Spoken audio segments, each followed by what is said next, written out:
I then lost control. My anger, my aggression, I'm turning the house over. That image of, like, that's burnt into my memory. I'd hit rock bottom. You know, I play a sport you're meant to be this alpha, macho, physical, confrontational, in your face. And now you're talking about crying on your way to work.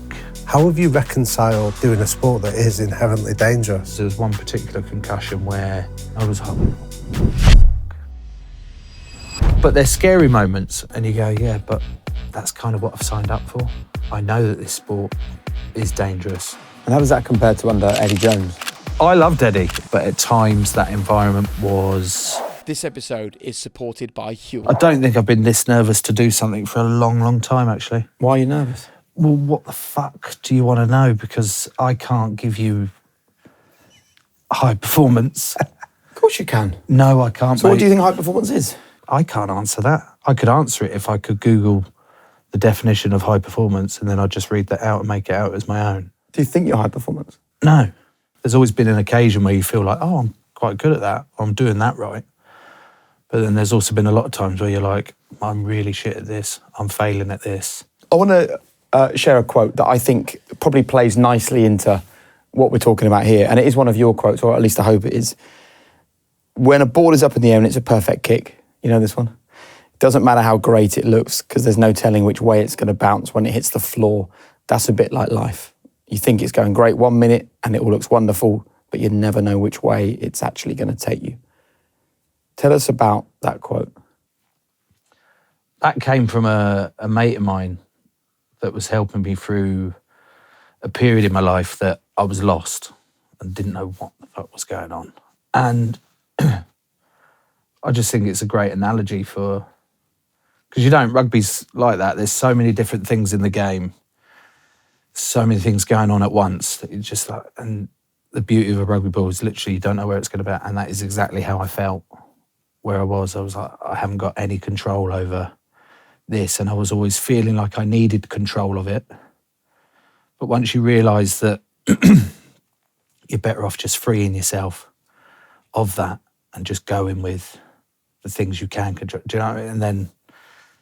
And I was at a pretty low point in my life and had a bit of a breakdown.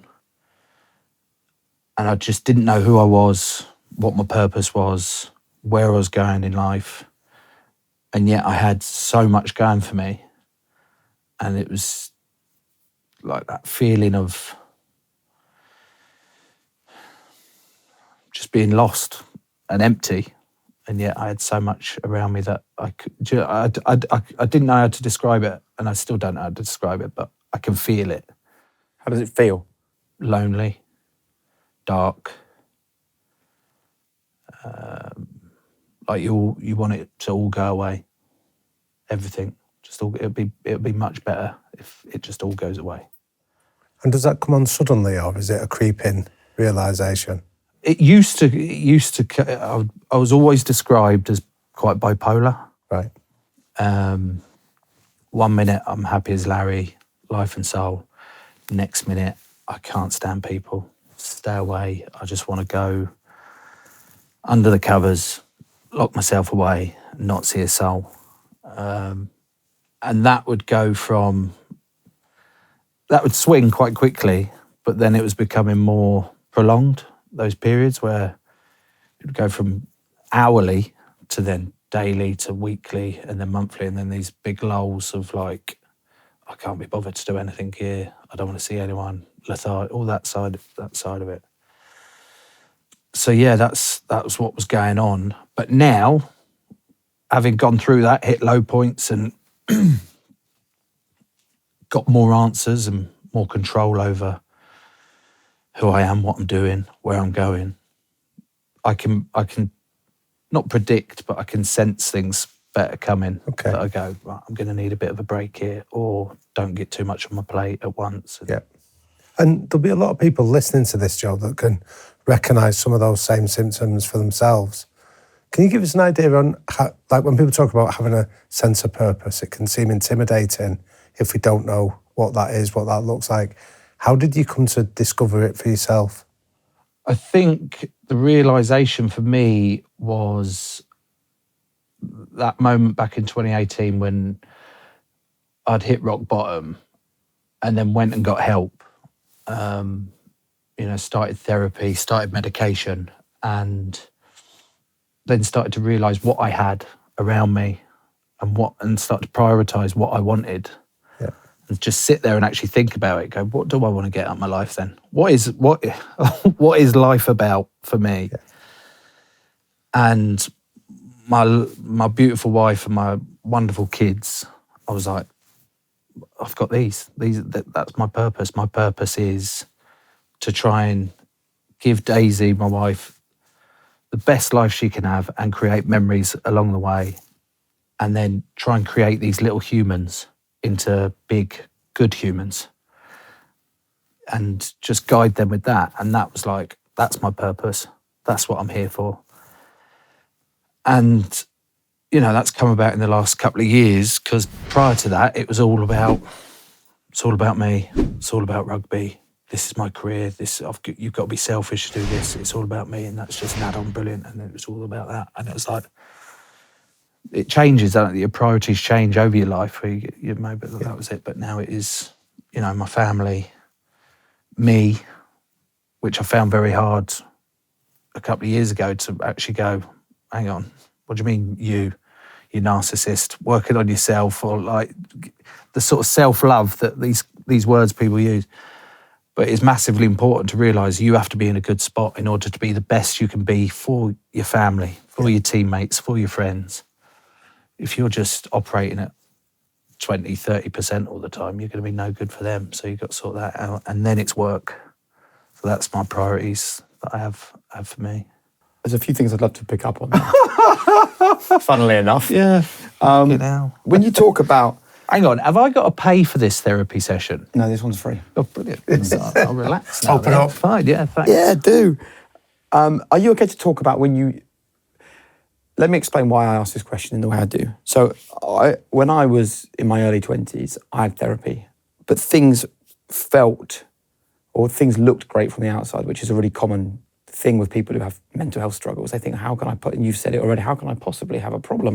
Because outwardly my life's great. But I did what you did. I kind of spoke a bit in riddles. Mm-hmm. I was like, I had a tough time, but then I had some treatment and then things got better and then I came out of it. Mm-hmm. And my issue with that is I don't think it helps other people in a similar position, because they go, well, what were you feeling? Mm-hmm. What did you discuss? What was the enlightenment? And I really think if you're happy to talk in specifics, I'd love to just ask you a few questions. And that's spot on, because I think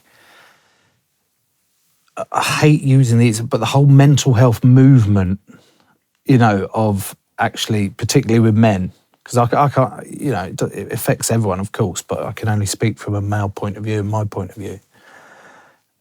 But male mental health and the movement to now actually be more vulnerable, open up, talk about your issue, because you just opening up to me there, immediately you saying you struggle in your 20s, went and got therapy, and I was like, for me, I went, see, it's more common than you think in everyone. Everyone struggles at various points of their lives, to a different degree, of course.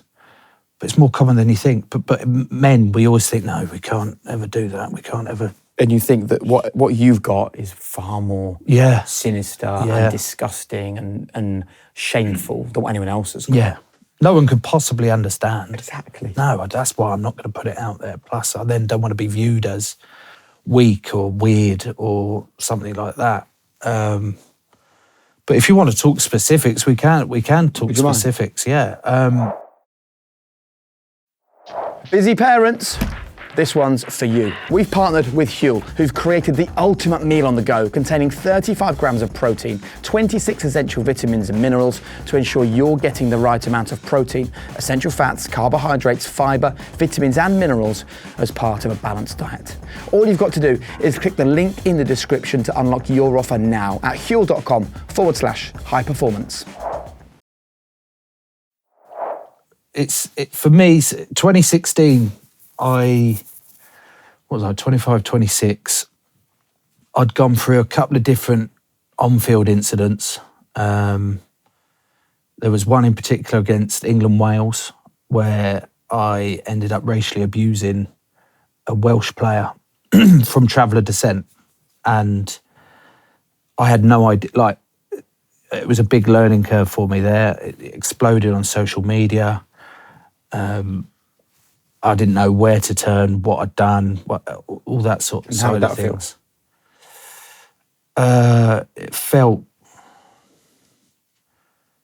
It felt really tough, and that the world hated me and that I'd let everyone down. Even though I'd got my family, saying to me, it's all right, you're not a racist, but everyone's calling you a racist. I didn't know what I was doing and all this sort of side of thing. And then you take responsibility, you accept what happened, and you try and learn and move on from it. But because it was just kicked off in this small rugby bubble and then sort of breached out slightly, it was Overwhelming.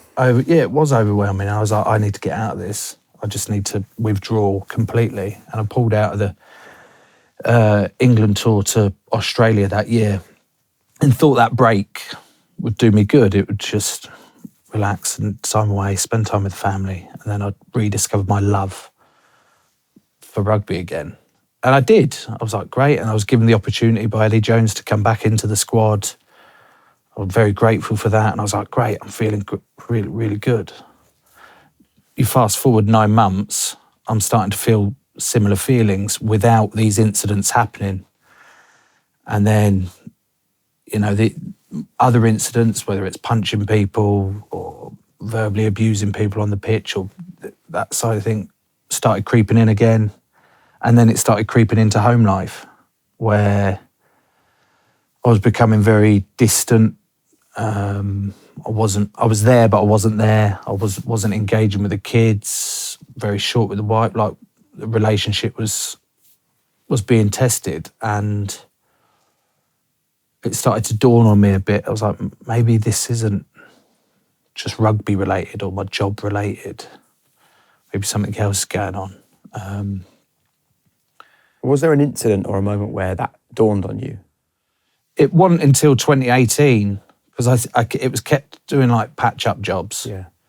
I mean, I'll be all right, just have a little break or whatever, or enforce a break by getting red carded, getting a ban, as opposed to, that's an easy way out, because And you do that on purpose, knowing you could get banned and have a break? knowing that I could get banned and do that, because it's like, well, I've got a bad record as it is. I know that if I do something like that, I'll get 4 or 6 weeks off.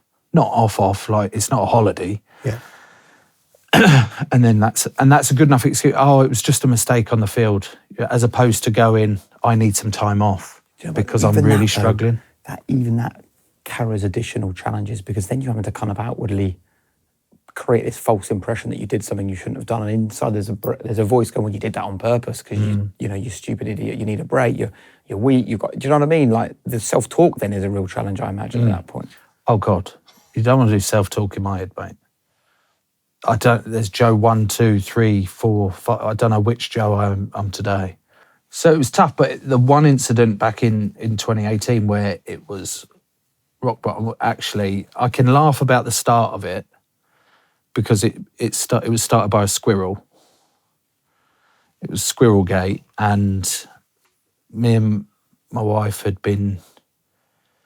gone to drop the kids off somewhere to get babysat, and we were getting ready to go for a party with some friends. And on the way back, this squirrel had ducked out into the road, and I hadn't swerved. And Daisy, my wife, loves all animals, and we can have a joke and stuff like that about this, and we do. And she was like, what are you doing? Why aren't you swerving? I didn't hit the squirrel. The squirrel just, ran off the thing. And I was like, well, I heard you're not meant to swerve, because that causes more danger. If you swerve, you're meant to just go rather than. And that was the catalyst to then just this small argument. And how I'd been feeling leading into that, it just then exploded into a massive row. I then lost control. We get back into the house, and I completely lose the plot. My anger, my aggression. She's 7 months pregnant at the time as well. And I'm turning the house over, punching the walls, punching the doors in, shouting and screaming. And then I just left. I said, that's it, I'm gone. There's nothing to do. I was gone. That's it. Left her. And that image of her being on the floor, crying her eyes out, 7 months pregnant, like that's burnt into my memory of the biggest, like my most ashamed I've been. And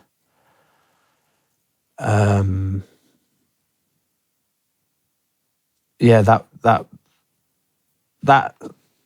was like a big like crescendo of what had been building, of how I'd been feeling, trying to put it to one side, and I'll be all right, well that's all right. And then the constant thoughts of not wanting to be here anymore. Everyone would be better off without me actually if I wasn't here. And then leave it, and then it just dawned on me, what the fuck am I doing here? What am I doing? Like, this is all, like, get back there. She's, from there it was like, we've got to go get help. You need help. I can't help you for what you need. I'll be here to support you and that, but you need to go and get help. And then that was that moment, and from then it was all like a discovery almost for me to go and talk to this stranger, this psychiatrist, and then delve into what was going on, that it was rugby related, but it wasn't wholly rugby related, and it was all sorts, and this sort of got me in a better position to then understand. And then I'm still on that.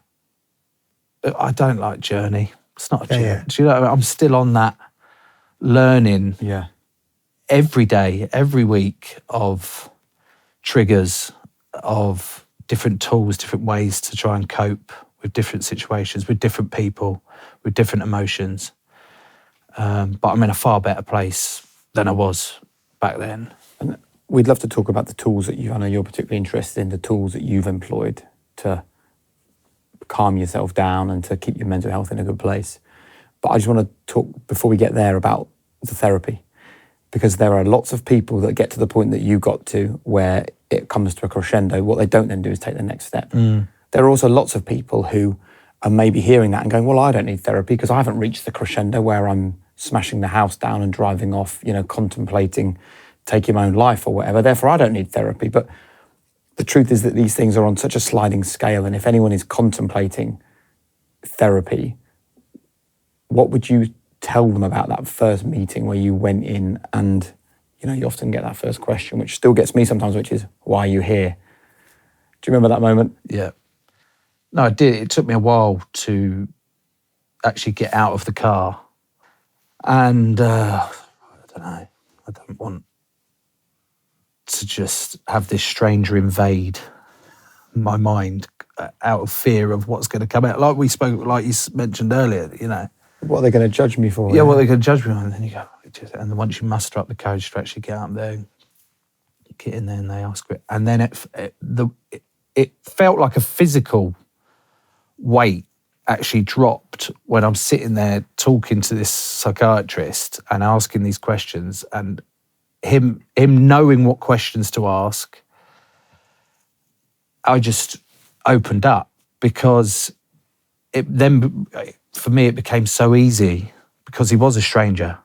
He was a professional stranger, but he was a stranger, and I felt like he's doing this because it's his job, and I'm not burdening him, which was a lot of the issue with friends and family. It's like they've got a lot going on as it is. And also back to the point of, well, what have you got to moan about, mate? Do you know what I mean? We're struggling to pay the mortgage this month, and you're sitting here crying about feeling low. Do you know? Like, that was what I had in my head. And so then to have someone like that, a stranger, to just open up to and not have that judgment, and then have some answers for me, and then guide me in a way to then get more answers to explore different things, because he said he could only take me a certain level in terms of the actual clinical diagnosis and stuff like that, to then go and actually let's work out if you need CAT or CBT or that's that side of it. And it was a massive relief, a massive thing. And it's a little bit like crying. When you cry, you're like, oh, I'm miserable in it, or I'm really upset in it. But whenever you cry, the feeling you actually have after, you're like, wow, this is great. I feel great. Do you know what I mean? Yeah. There's some sort of physical I don't know the physics of it. There must be something that goes around it. So that half makes me tempt me to just cry all the time, because then you know you're going to feel good after it. Yeah. It's never a bad thing to have a cry. No, it's great. Yeah. We were lucky enough to speak to Gabor Mate, the doctor who deals in sort of trauma specialists. Yeah, amazing. And one of the things he speaks about is like, don't look at the behaviour, look at the wound. So what was it when you went to see this psychiatrist that, rather than somebody judging the behaviour of what you've done on a field or at home, what was it that he got beyond to understand what was causing it? I won't go into that. Okay. Yeah, I won't go into that. Or I appreciate it might be useful or helpful, but there's certain things that I'm still trying to get my head round. Okay. So, yeah, I wouldn't be able to do that. Like, but it made sense. Oh, it makes total sense. And then still, back to your point on therapy being, well, I'm not feeling down, I'm not feeling low, I'm not feeling suicidal, I'm not feeling like I've lost someone or grief or anything like that. I'm feeling great. So, but that's not what it's about. Like, I still say that to my therapist now. I'm like, well, I actually feel all right. You know, maybe we won't do this week. I'm feeling good. And she's like, that's almost the perfect time to do it. Yeah. Because you're in a good spot where you can actually then take the next step of it, as opposed to waiting for it. I'm sorry I can't delve into that a little bit more. It's personal. Yeah, it is personal, but yeah, I'd like to help. But until because I still have a lot to deal with and get my head around with it. Yeah, no, and did it make sense though? Because that was the interesting thing that I found, was that I hadn't linked the two things together. And it's amazing how, like, did you then think to yourself, how did I not think this was that? Or did you know all along really what was causing it? I think I might have known all along, but I didn't want to admit it or accept that, because then it would be real. Yeah, that's how I felt. Yeah. Like, it would become real. Like, but it makes sense. You know, a little bit a weird eureka moment that you go, oh yeah, oh. Do you know that sort of feeling? And I get it, but. And I'm interested as well in how it was received in a professional context. And the only reason that I mention this, Joe, is I worked for a long time in rugby league, and there was a guy who your story reminds me of him. And when you said, I even heard the same language used by the coaches of, he's bipolar, he's on a bad day today, and unfortunately for him, there was like a real lack of understanding within the dressing room about the issues he was going through that still sort of haunts me, and I'm interested in how it was taken back in the dressing room. Yeah, that was a big worry of mine, with that happening, and then from the period of it happening, growing, learning, understanding a bit more, to then going, actually saying it publicly, you know, coming out with what had gone on and how I was feeling. All that. There was that panic of like, oh God, what are the boys going to think? You know, I play a sport that's, you're meant to be this alpha, macho, physical, confrontational, in your face. And now you're talking about crying on your way to work, not knowing why you're upset, and showing this weakness thing. I was like, oh God, they're just going to think I'm a soft cock and be like, we can't, because there's no space, that you can't afford to have that side of things on the field. There's no backward step. You can't have that. That's not the point of the game. You know, you have to be there. So then that always, traditionally, has always been the same off the field. The whole environment, the macho thing, all that. You couldn't ever possibly talk about your mental health or anything that's going on like that. So I was panicking about that. Yeah. And I remember speaking to Daisy the night, but we made this documentary around mental health and what I'd gone through, but also then some of the bits and bobs that I'd tried out to see if that works for me. And that was due to come out the following morning. And I was like, I'm not sure. I think I'm going to text Gray and all the people that are involved in that project and like, just get it canned. She's like, what are you on about? I was like, no, I don't want the boys to know. I don't want it to be out there. I don't want it for them to judge me and think like that. And she said, don't be silly, because that was the whole point of you doing this, was if there was someone else out there in your situation feeling the way you feel, realising you're not alone, it is more common than you think, and actually trying to help them to make that first step of going to get help. That's the point of what you're doing it. And then it came out, and the following day, I got a message from a teammate, not overly close with him, family man, loving life, wouldn't ever dreamt anything was going on with him. And he said his wife had sent him the video, sent him the film, and it resonated with him and it helped him so much. He's now going to go get help. And I was like,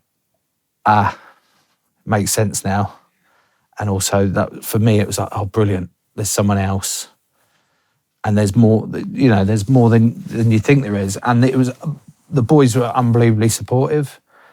There was a lot of confusion as well around, oh, we didn't realise anything was going on, mate. We just thought you were a bit up and down or a bit moody all the time or a bit, like that. And they were like, we wish you'd have said something earlier, we'd have helped you out. And that for me was then like, you dream up all this shit of how it's going to be, and it's never as bad as you think it's going to be, but you always dream it up. And the boys are unbelievable.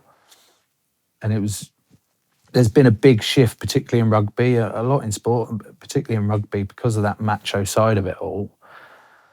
Yes, you need to be like that on the field, but you can be whatever you want to be, and whatever you're going for, like everyone's in it together. We're here for you. So there's been a big shift in it. It's just how do you shift it from talking about it so people can resonate and speak to actually what are the things that can help? What are the right questions to ask?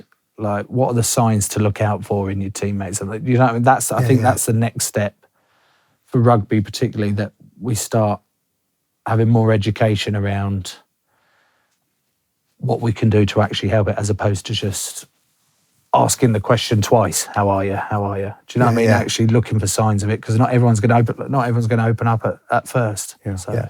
So what steps do you think we can take from your experience? Well, definitely learning signs of people that are withdrawing, that aren't acting their usual self, and checking in on them regularly. We've got one now, mental health trained officer welfare. Right.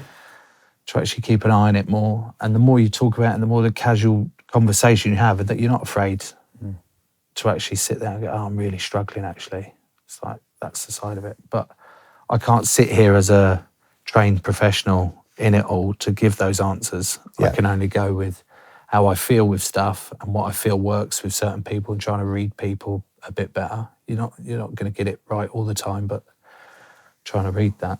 I'd love to know some of the techniques that have worked for you, so that when you now get that sense, what do you go and do? Whether you're an Olympic gold medalist or just trying to perform in your job, there is one thing we all have in common. We all poo.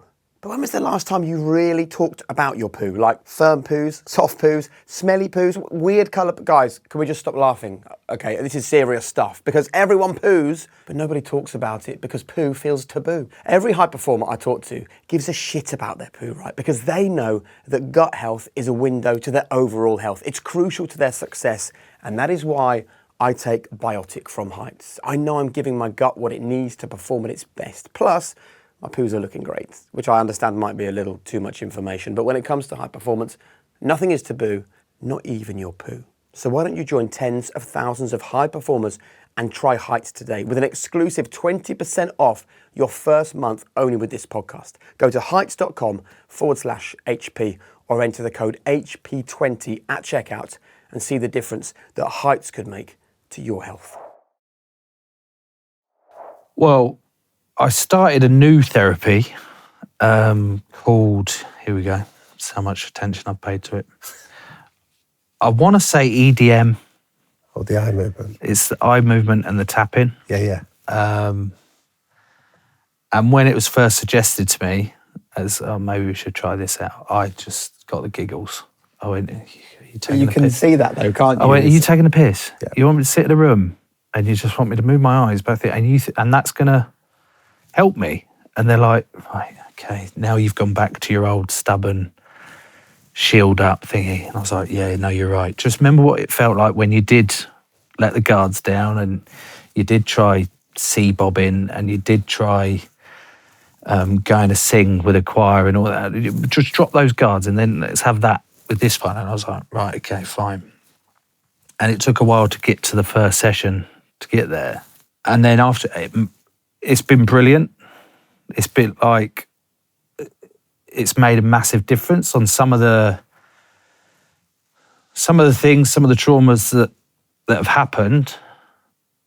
I now feel less dirty, less ashamed, less, when they pop into my head,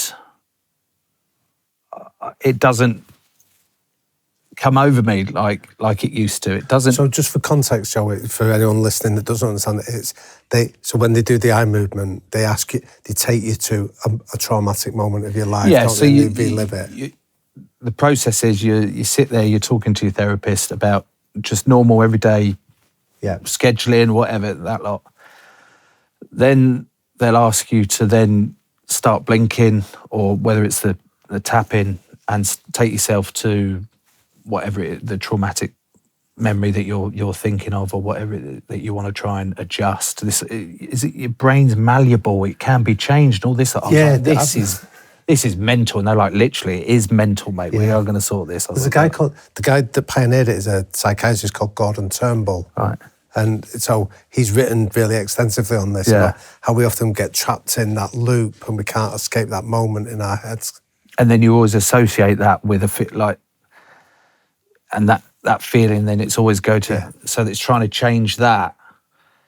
And after the first couple of sessions of doing it, I was reluctant to say, oh my God, this actually, I feel a lot better. Because then you're asked to think about the memory and how it then makes you feel, and you score it and you give it, well, actually, I feel all right, as opposed to that's how that used to make me feel. Now I'm full of anger, rage, and I just want to hit out and then it goes, oh, no, you've got a bit more of an understanding and a bit more of a technique for that. So that's what I'm currently going through at the minute for that. But even still, my therapist would go, you've got the name wrong. You said EDM. That's electric dance music, mate. We're not sitting there just blaring it at you. What is RE, or is it EDRM? EDRM, that's it. Yeah. So, that's what I'm finding useful at the minute. And also, I used to really struggle. I still struggle with the balance, work-life balance, of all that lot. When that's out of kilter, and I'm here, there, and everywhere, I just panic. I want to shut off everything. Okay. If I've got a big week lined up, I get nervous before. I've got training, I've got to do a podcast, I've got to do this, and then we've got a meeting there, and then we've got a meeting there, and I've got to take the kids to football, I've got to do. I'm like, so if I don't plan it right, if I don't plan appropriately, then I start retracting, I start panicking, and at home it'll be that behaviour again of becoming distant, not really being present with the family, being a bit more short-fused with the wife and the kids. So now I know that I'm in my best place when I'm getting the balance right, and I've got that, and I've got a little bit more control and a bit more space. Can I talk about the behaviours? Because you're recognising the behaviours of when you're in a stress state or a threat state, so you withdraw. But when I look over your career, like you've developed a reputation of being the joker, the loud one, the guy that the party starts when Joe comes in. Was that a coping strategy of dealing with going into those environments as well? Yeah, I think that side of it was a feeling of, how the hell am I here? Yeah. Like, how have I managed to do this? How have I blagged my way to this bit? A bit like an imposter, or like even now I'm like, how the hell am I sitting here talking to you lot? And also my background being not from the regular rugby archetype. Is that even the word? Yeah. Oh, thank you. You're not public school, you didn't go for Yeah, the and there's nothing wrong with that. system. It's just I hadn't come from the usual background. So I was surrounded, particularly at a club like Harlequins, you know, the London sort of posh boys that have been renowned. I was like, oh God, I feel a little bit out of place here. You know, how do I? And it's the same as whether you go to school or a new environment, you've got to try and find where you fit in. And I was like, where do I fit in? I was like, but there's not really anywhere to fit in here now. So maybe I'll go the extreme of not fitting in, going the opposite. You know, I'm not. You know, I'm in control of 2 fingers to the man and all this. Like, let's have the mohawks.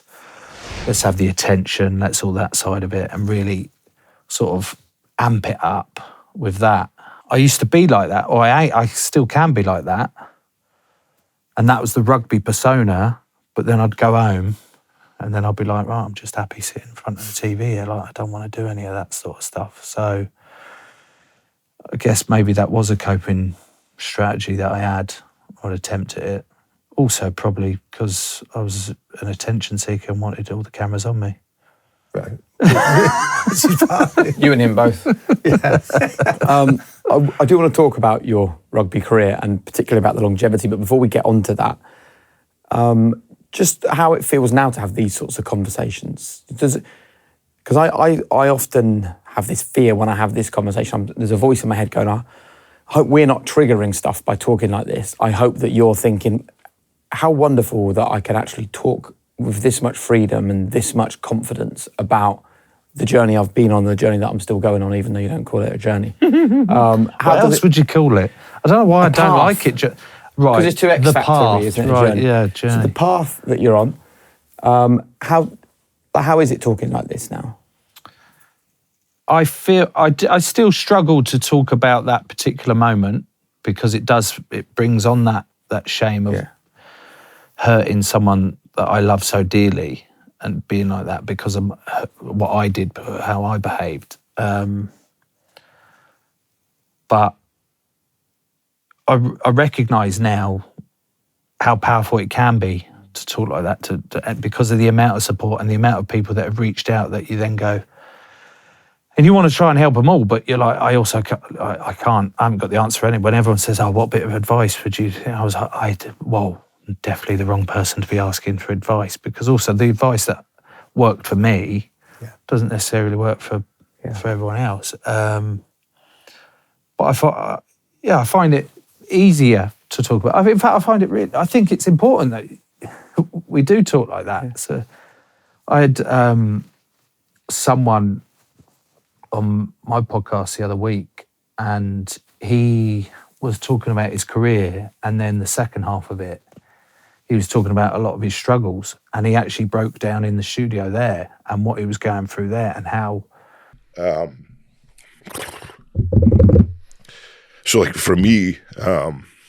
It's always better to just let it go, mate, because there's no judgment of it. This is complete safe space. I know exactly what you're talking about.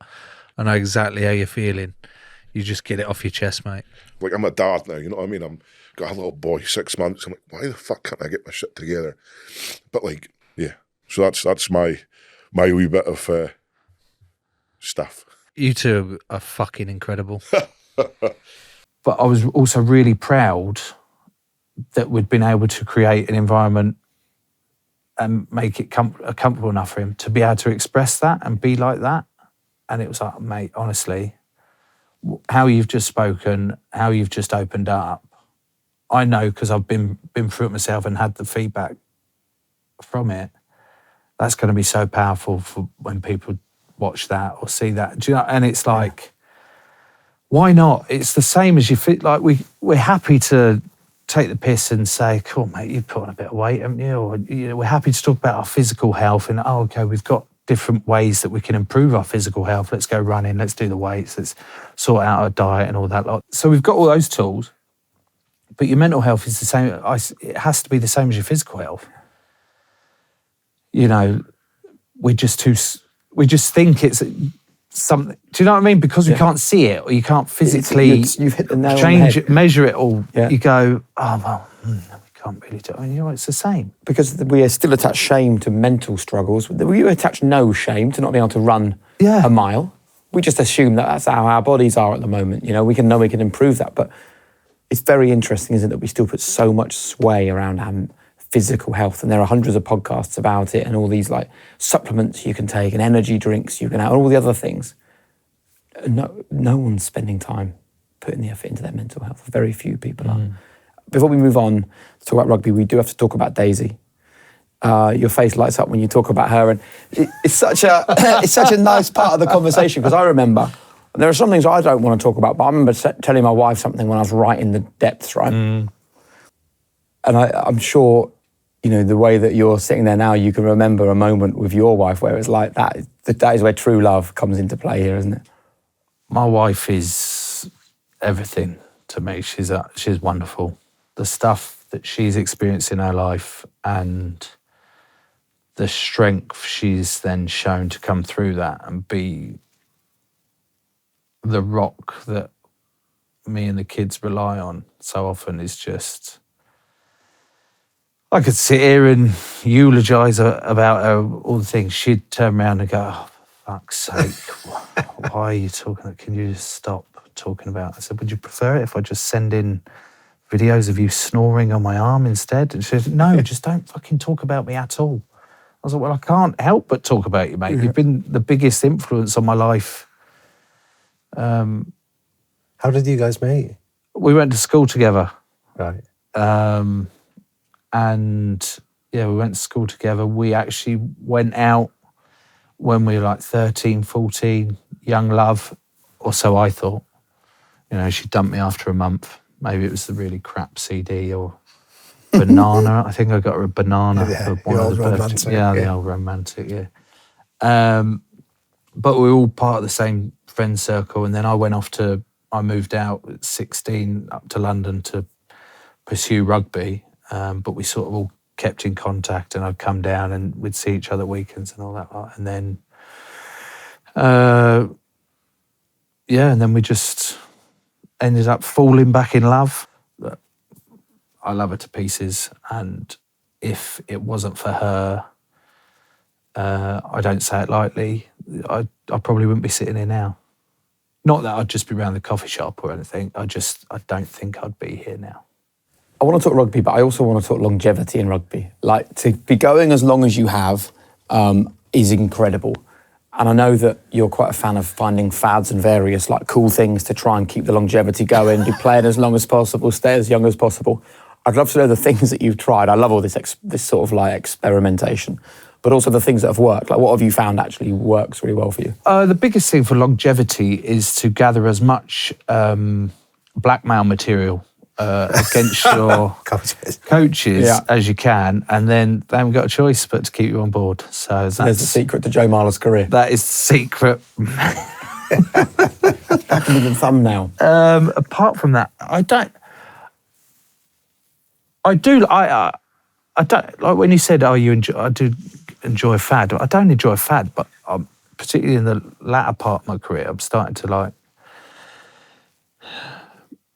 I need to look after myself more. When you're young and you're dumb and you're full of it, you don't need a warm up. You're just buzzing all the time. You just crack on. Luckily for me, I've rarely been injured. And it was just, away you go. But then you sort of hit the 28 mark in rugby, and then you go, I'm starting to feel a little bit more now. The Sunday, Monday mornings turn into Sunday, Monday, Tuesdays, and then at a push we'll get a session out on the Wednesday. And then it gets even harder up above 30, and then you hit 34 and you're like, oh my God, what am I doing? I can't even peel myself off the bed after this now. So trying to find different ways to keep on top of the the temple that is my melted wheelie bin. Melted wheelie. Just, you know, I've got a sauna at home now. I've got my ice tub. Investing in that, investing in looking after yourself and the recovery process, so you can actually. How often do you use them? Like, and do you go from one to the other? Daily, In and out of one and the in other. and out, and then mixing up with some sea bobbing, and it's usually sea. It's meant to be sea swimming, but I can't swim, so it's only ever sea bobbing because we only ever go out. Just so that whenever I go with my brother-in-law, he's like, "Please, can we not go too deep? Because I don't think I can rescue you if you're drowning." So what do you mean? He said, you're a bit heavy, mate. I said, what would happen if I did start drowning? They said, I'd probably have to leave you. I was like, right. Save yourself. Cool, thanks for that. So And we what does just that go do out for the you? boat. The bobbing's slightly different to just the ice plunge that I use at home and that. Like the bobbing's actually, it started a couple of years back where we'd go out on a Sunday morning first thing, and it was nice to just get round a group of boys all just talking about the week, how they're feeling, everyone open up and having that as a platform to open up and just check in with everyone. And also I'd be in there and I never thought I'd say, you know, you're such a hippie. What are you coming out with this next sentence for? It's just such wishy-washy stuff. But then I'd be in there, it'd be freezing cold, loving it. So you get that actual buzz and thing when you come out, but you're in there, but you look out at the sea and you just feel really insignificant in a good way, because you go, I've got all of this going on in my head that I think are massive issues that I'm struggling to control. But you look out at this vastness of the sea and you go, it's massive, and I'm so insignificant in this world. And then if I'm insignificant, then these are even more insignificant. And then it's just like a reset button of you get out and you feel great and you get to go and attack the week like you do. So that's more of a mental process as to a mental refresh as opposed to a physical. You know what that reminds us of when we interviewed Tim Peake, the astronaut? He was saying that like there's a condition known that astronauts go through of when you see the world from outside orbit. Yeah. Your sense of perspective is altered forever, that you can never take things seriously and you're describing something similar. Yeah. With the I love how you've compared me to Tim Peake going out and looking at the entire world, whereas I'm just bobbing up and down in Eastbourne's sewage-filled sea. But but it's still the same though for all of us, because like we're not all going to go into space, but we can all get the same effects that you've just described. Yeah. And you spoke about this idea of a sense of purpose, which is for Daisy and the kids and being around for them. I'm interested in not only the physical effects of playing at 34 plus now, but also the debate that goes on in rugby about CTE and the head injuries and the risks that come with that. How have you reconciled those two things of wanting to be the best dad and partner you can with doing a sport that is inherently dangerous? Yeah, I think early on in parenthood, I was like, well, you know, I'm still just enjoying playing rugby. Yeah, it's dangerous and stuff like that, but it won't happen to me. Yeah, I'll be absolutely fine. And then you see players that you've played against and teammates having to retire from neck injuries, or there was a guy who played for Northampton. He had to retire after damaging nerves in his shoulder, and he lost the use of his right arm for the rest of his life. And they're the ones that hit home, and you go, "Oh my God, actually this," and that's just from an innocuous tackle. It was, and it just happened. And there's been a couple of moments I've been knocked out a fair few times. There was one particular concussion where Billy Vunipola, huge giant of a man, I've attempted to tackle him, but instead of tackling properly, I've ended up tackling his hip with my head and just being put out cold. Then waking up in the physio room for the kit man to come in and go, "All right, mate, how you doing?" I was like, "Yeah, I think I'm right. Yeah, good." He was like, "Is Doris here?" It's what he'd called Daisy. I was like, "Oh, yeah, I think so." And yeah, no, I think she's here. He said, "Oh, she brought the kids up." And I went, "What?" And he went, "Has she brought the kids with her?" I went, "Kids?" And he went, "Yeah, the two kids that you've got." We had to, and then I was like, "What the fuck?"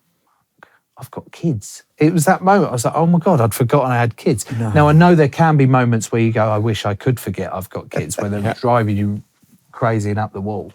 And then I was just in floods of tears. It was like I'd the birth of my kids all over again. I was like, oh, this is great. But they're scary moments. And you go, yeah, but that's kind of what I've signed up for. I know that this sport is dangerous. That's part of the appeal. Yeah. It's a big part of the appeal. The physical nature of it it's our biggest selling point as a sport. And with the CTE and the concussion, I'm aware of what's going on, and there's far more education around it now. But I'm probably the generation that has been. It's probably too like if I've got something wrong with me regarding concussions or further down the line, the damage has already been done. Right. And I'm a little bit like put my head in the sand for it, and you go there. And I'm also of the opinion of, well, it's a dangerous sport. I knew that coming into it. That's my responsibility to accept that. Do you ever think about it? I think about it more now with the kids and going, every time I do get an injury, I'm just coming back from a foot injury, I want to have the ability to play football with my boy who's obsessed with football. I want to be able to practice the monkey bars with my daughter because she's getting ready for gymnastics. I want to do that. So it is a constant fight of, at any moment you take to the field or take your training pitch, that you could put yourself in a position where you can't do those things. And it is very selfish. But I guess the drive, the personal love for that sport sort of outweighs that feeling I have. But it's sort of getting a little bit more like that the closer I get to it and the more that I am feeling it. Yeah. And now that you've made me discuss it, I'm now going to probably leave the room and give the club a call and say, right, that's it. The boys have told me to sack it off because I need to be able to climb the monkey bars, and we'll see how that one goes down with them. Well, we spoke to Jose Unameyora, the American football player, around that, because the research in the NFL is obviously a lot higher, and he concluded, he said, well, the quality of the life I have now is due to the fact that I was willing to do that. So he saw it as just the price that he was willing to pay for it. So there's no judgment attached. It's just whether we're actually aware of the cost, which is what we're doing. And I think that's what you've just and I described. think even with all the information there is now around the dangers of it, particularly with CTE and things. And look, I'm not educated enough or from a position to be able to give a proper answer on it. It's the personal view of, even if I had all that information back at the start, I'd still make the same choice because I love the sport. Yeah. And similar to the American football player, it's what it's given me financially, purposefully, and the ability to then. There's not many other people, our friends and family, as a 34-year-old, that can afford the life we lead. I mean, we're not paid. I would sit here and go, we should be paid millions more. We should be. I'm not sitting here, oh, poor me and all that lot. We're paid very well for what we do, and it enables us to have a life that we have, and it enables us to have 4 kids. And therefore, it's all taken out every month because they just bleed me dry. So I wouldn't change it, no. I'd still make the same choice and go that, because like you said, it's the price that you pay, or potentially pay. I want to talk about culture. Oh. I would love to talk about the great cultures you've played in. But I'm also interested in the not so great cultures you've played in and why you thought they weren't such great cultures. And again, almost everyone that listens to this either runs a business, works in a business, is a parent, is a colleague. We're all having to deal with all kinds of different cultures. And you've seen many of them. I find it hard talking about cultures because usually I'll be influencing it one way or the other, whether it's bringing it down or contributing it. Someone turned around, why don't you use your powers for good more than evil? Like that's always been said to me. And I'm like, oh, okay. One of the best cultures I've been part of is at Harlequins, where we actually ended up losing our head coach. He was sacked 6 months, halfway through the season. and the coaches that were left were still sort of young in their journeys as coaches, so still pretty fresh, learning on the job sort of. And the senior players in that group were like, "Oh God, hang on, what's going to happen now?" It sort of elevated the group. It accelerated them to go, "We've got to take charge. We've got to take more ownership here." Yeah, it accelerated the leadership that you'd love to be there in conjunction with a coaching staff and management staff, that you get a player-led environment that's also guided by that allows that player in, but you've got direction from the head coach and the manager, but it's led, so injected. But this had swayed completely the other way, where it was totally player-led, and the coaches, the best thing they did was sort of facilitate that a little bit, because they were still all getting to grips with the chaos that was losing their head coach and all that lot. And then we ended up winning the Premiership from the playoff position of 4th in the semi-final, going 28-0 down at half-time, to then coming back, playing 105 minutes and beating Bristol in that game, to then go into the final and play Exeter and win 40 points to 38 or whatever, the highest scoring thing. And that culture was brilliant, like amazing, because the players almost were like, "Oh, not we could do what we want, but we were in control." It was player-led beyond belief, and we got to dictate sort of what we wanted to do in training. And even if this was suggested for training, it was kind of turned into, actually, we want to make it more attack-based and thing. And you can tell, because even now we're dealing with the after effects of really lacking in defence, so all that. But then it got to the point where it was too player-led. Okay. We were struggling with direction, because you get all the players maybe wanting to do this, do that, all different voices, different thing. And then we were yearning for someone to actually get a hold of us all and give us a bit more direction while still... And so it then turned to being great, to then go, "Oh God, this is spreading out and we need that sort of..." So the best environment, that was a great environment to be a part of, but there was no longevity to it, because it couldn't carry on like that. But the one that is fresh in my mind as well is the one under Steve. You've had Steve on here before, haven't you? Steve Borthwick, yeah. Fresh in my mind is with Steve, because he has that vision, he has that drive, he has where he wants to take the team. But it's not my way or the highway. It's, where do you guys want to take the team? What do you want to do? How do you want to attack? How do you want to defend? Like that's it. So he enables that player-led environment to drive the standards, drive it there. So then you get a better buy-in from the group while still having this direction and all that. So, and how does that compare to under Eddie Jones? I loved Eddie. I got on really well with Eddie. He was very supportive during those years that we spoke about earlier. And again, came on here and gave us a Was he as well? Yeah. Mate, surely he threw a few fucks in there as well. Sure, no. Oh, he was good, was he? No, he did. Yeah, he did well. Fuck, mate. He was great.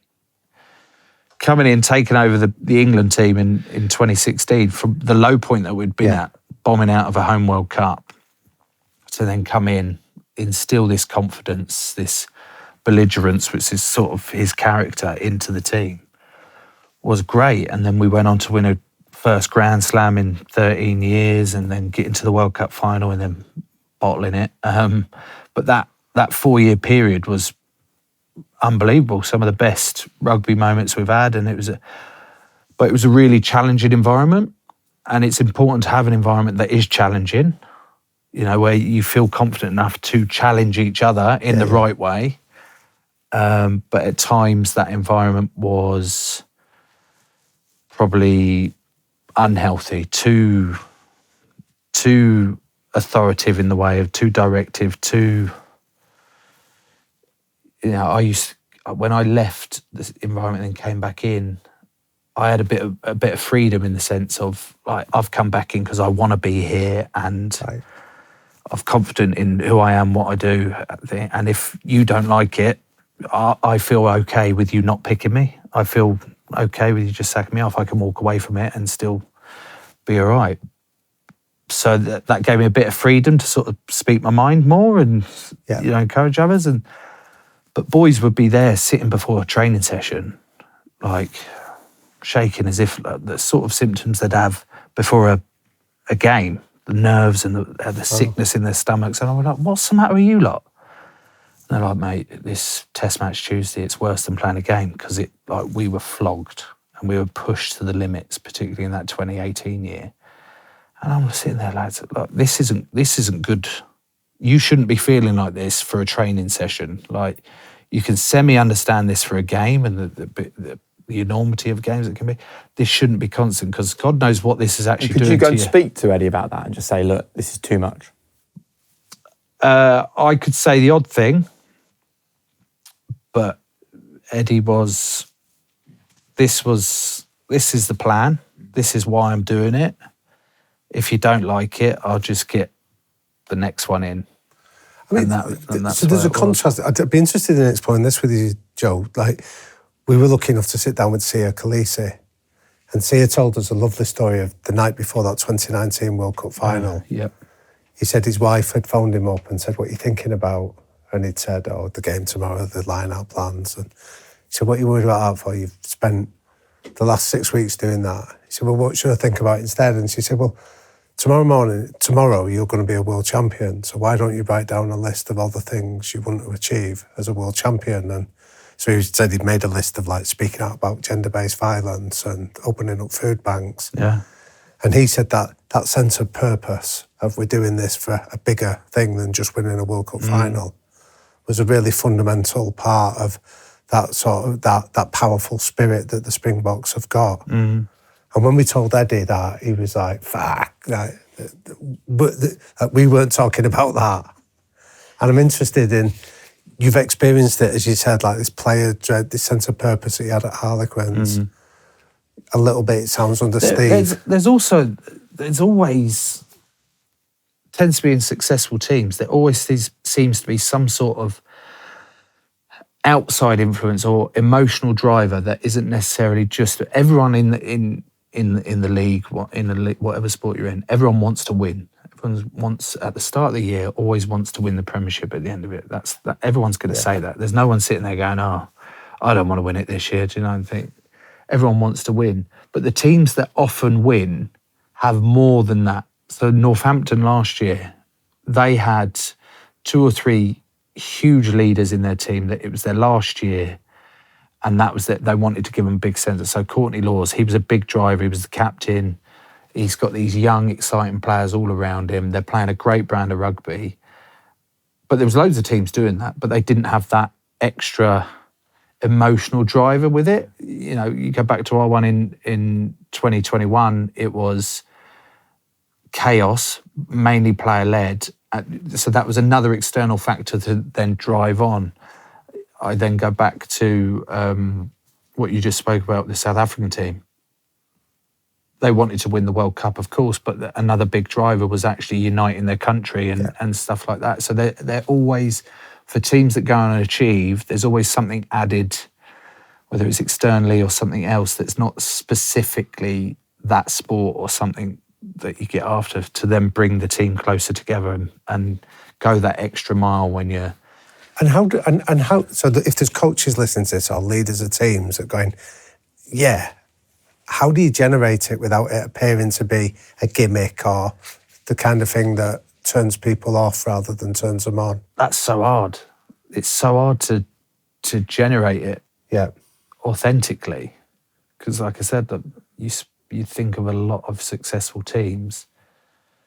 It hasn't been because someone's come in with forced it upon it. It happens organically. Like the class of 92, you know, they were all together. That was them growing up together to do it. The same with Saracens, their period. They had this core group of academy players, the Owen Farrell, the Vunipolas, Jackson Ray, like Jamie George, all together as the core that then followed through and that was their bigger driver. Yeah. All these close mates. We had it similar back in 2012 when we won it. There was a big core of that group that had grown up together through the academy and been through all sorts on and off the field. I think it's really hard to generate that feeling by bringing something in that's not authentic or naturally comes You just need comes to, with it. I suppose you just need 'Cause to make the most of it when it's there. Yeah, don't you make the most of it, you capitalise it, and most teams do that. They go, right, we've got this core group. Yeah. They were that class in Saracens. They were driven by a teammate, Henry Fraser. His brother was a teammate of theirs, and that happened to Henry. Yeah. He had an accident and ended up being in a wheelchair, and he's doing amazing things now. But that was a big, right? Okay. You know, they came closer and tighter unit, and that was sort of their inspiration to kick on with that. So, because one of my questions before we wrap up was, what do you think makes the best of the best? And it sounds like you're saying it's not about the physical abilities that a team has, it's about the emotional connection or the emotional driver that a team has. Yeah, the teams I've been a part of that have been successful, and there's been few and far between, but it is the emotional bit that you get right that nails it and drives, because usually at the top, with the best in the league, everyone's pretty much on the same level. Yeah. Everyone's on the same level physically. Everyone tends to have the same tactics. Everyone tends to have the same style of play that they're doing. It's right. It's that emotional connection, how tight the group, how hard they're willing to work for each other. That isn't just, I want to work hard for you because it's my job. It's, I want to work hard for you because we've been through this and that outside of the game. So that is the really crap advice I would give to any coach listening to it. Great advice. Right, we've got some quick fire questions to wrap up with. We have. Now, this isn't about the best players you've worked with. This is about the players that you believe have shown the best behaviours. If I was to say to you the top 3 world-class players in terms of their behaviours, who would you want to point out? Like the guys that might not have been the best rugby players, but they brought something. Oh, not the best rugby player. The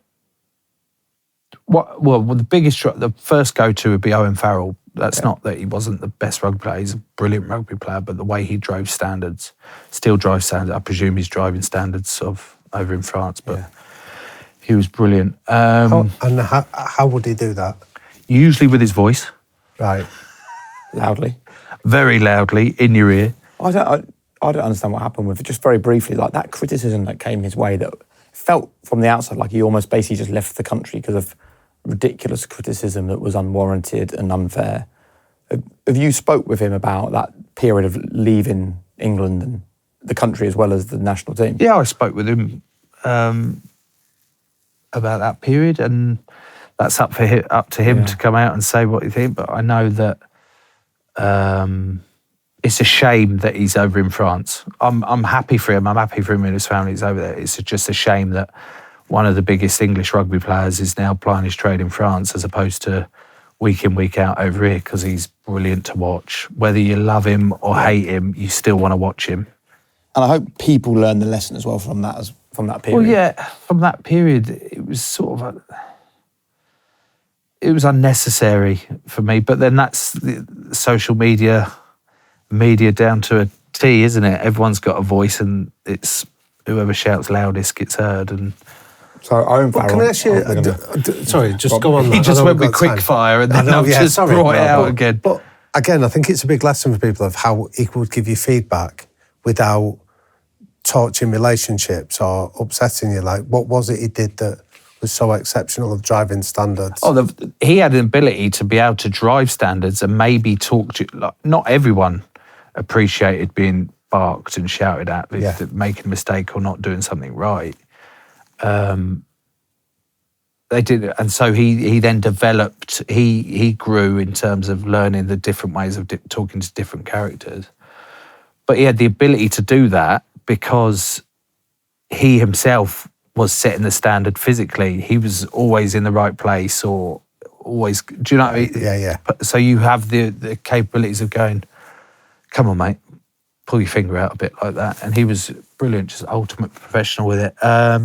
Johnny May, unbelievable recovery. You want to talk about fads or a whole episode on recovery and longevity, you talk to Johnny May. Right. He's got this constant loop, stretching at 7:30 every night and all that. Like, he's unbelievable professional and maximised his potential and did amazing things. Also, you'd love to get him on it because he is a bit fruity. Yeah, excellent. And then it would be Chris Robshaw. England player. He wasn't naturally the most skillful or most naturally blessed rugby player, but his engine and his work rate and his belligerence to just keep going. He was that. You often talk about hard work beats talent and all that lot of talent. He was just unbelievable, and he just kept working. Brilliant. So they're your three. Yeah, sorry, they're your That's three. very good. What's the best piece of advice you've ever been given and why? The best advice is probably the easiest advice from an old teammate of mine, which is Ollie Cohn. He turned around and just said, "Stop being a knob." And I know that sounds basic, but when your teammate that you respect and love, and they're the people turning around to you and going, "Enough's enough, mate. You're a knob now," then you go, "Right, I'm going to work that one out." What's your biggest strength? What's your greatest weakness? Strength, I think perspective, being able to put perspective on things and trying to help others understand that when we're stuck in this rugby bubble that you think is the be all and end all, but actually imparting a bit of perspective on it and trying to give them a bit, to free them up a bit more and just enjoy it for what it is and remember that. Biggest weakness, it's a big list. I'm slightly better at it now, but the ability to receive feedback, for too long, I let my ego get in the way of, don't talk to me like that, or don't give me that feedback. You know, for too long I was like that, and it's only recently I start trying to drop that and understand that actually any feedback's good. You know, you learn from that. That's how you grow. That's how you learn. So, yeah, I'm still working on that one. If you could go back to one moment of your life, what would it be and why?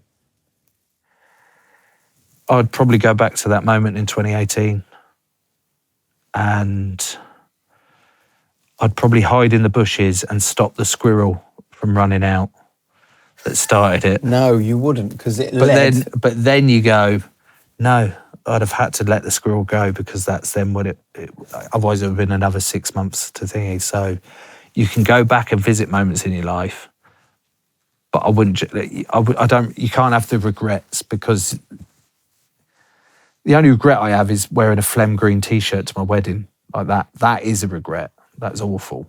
But in terms of everything else, it's like they're all moments that you had to do in order to learn from, in order to just still keep learning. And the final question, your one golden rule for living a high performance life? Full circle from what we spoke about at the start is golden rule for high performance is consistency. I've had moments where I feel like I've performed well, and usually that's because I've been consistent with getting the balance of work and life right, consistent with my diet, consistent with training, consistent with the emotional energy and all that lot. And they've been thingy. But it's so hard to do. It's so hard to keep that consistency when you've got so much else going on in your life with your family and your pride and all that side of it. So if you want to be a high performer, you need to strive for that consistency so that you get better.